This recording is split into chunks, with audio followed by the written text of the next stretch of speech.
Então vejam só, a partir daí, qual seria essa visão do Esperanto na visão espírita. Quer dizer, o que é que o Esperanto tem a ver com a doutrina espírita?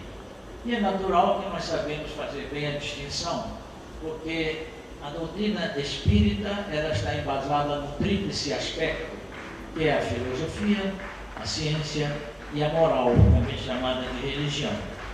E o Esperanto, naturalmente, é uma língua internacional neutra, e é assim porque ela não tem nenhuma vinculação, inclusive, com orientações religiosas ou grupos políticos, econômicos, raciais, sexuais, etc. Absolutamente. Ela veio para todo o mundo.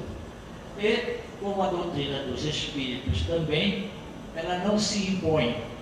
Ela veio dar ao conhecimento do homem do planeta a respeito de como ele pode se melhorar, não só na parte da sua filosofia em si de vida, como também, naturalmente, a respeito da sua conduta moral, a caminho da luz, que é assim que ela fala, uma doutrina que é chamada da fé raciocinada, para que todos os homens venham a conhecê-la, embora sem nenhum compromisso de se tornarem espíritas.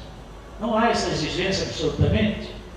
Assim como o Esperanto não veio se impor a nenhum país, não veio tirar a língua de quem quer que seja.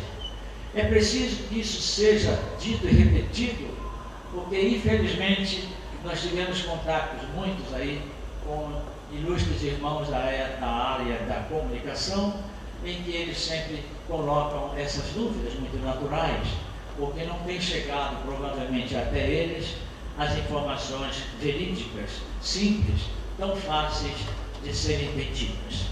Muito bem, eu queria fazer um registro aqui, entre parênteses, de que há alguns anos atrás eu fui entrevistado pela CBN a respeito do projeto de lei do nosso senador aqui de Brasília, o Cristóvão Buarque, a respeito do Esperanto nas escolas da rede pública do nosso Brasil. E telefonei para o senador para dizer a ele, disse: doutor Lício, não se esqueça, eles querem denegrir o meu projeto. Essa expressão foi justamente essa que eu ouvi ao telefone, com todo respeito à ausência do senador aqui, que ele com certeza afirmaria isso. Então eu me preparei bastante para fazer a resposta ao jornalista que me perguntou. E ele, acredito que ficou esclarecido, porque quem ouviu depois a palestra, a entrevista, e até gravou, disse: Lício, você não deu absolutamente chance para que houvesse esse sentimento de querer denegrir o projeto, achando que o Esperanto era uma coisa xoxa, uma lei que não iria vingar nem nada, né? Então, nós estamos andando nesse patamar, nessa estrada. Mas eu gostaria de falar a respeito do grande Ismael. E um fato histórico até curioso, quem nos informou a primeira vez sobre isso é o nosso amigo Eurípides, em que o Ismael conheceu o Esperanto primeiramente, e depois então foi até as lides do Espiritismo. E muito cético, certamente, como muitos são, chegou a fazer uma pergunta para o médium que recebia uma entidade espírita, ou espiritual. Perguntou assim: quantos irmãos eu tenho? Em Esperanto, kiom da fratoj mi havas? E aí houve a resposta em pancadas, eram 5. E ele então disse: ué, mas não é verdade? Nós somos 8. Porque tinham 3 irmãs, ou seja, do sexo feminino. E aí então ele lembrou que há um prefixo no Esperanto, que é o G, o G é antes, para considerar que são sexo masculino e feminino.